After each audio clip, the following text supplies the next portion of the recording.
ஸ்ரீவாஞ்சியம் யமதர்மராஜர் திருக்கோவில். இந்த கோவில் திருவாரூர் மாவட்டத்தில் அமைஞ்சிருக்கு.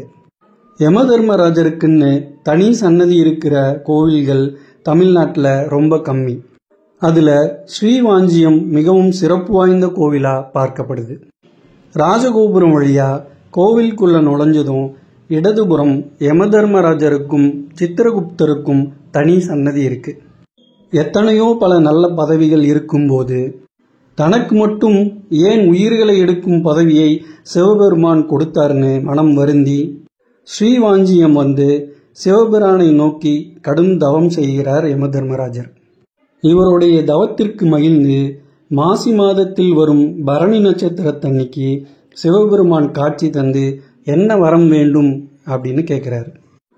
பல உயிர்களை எடுக்கும் பணி செய்வதால் பிரம்மஹத்தி தோஷம் ஏற்பட்டு மன நிம்மதி இல்லாமல் வருந்துகிறேன்.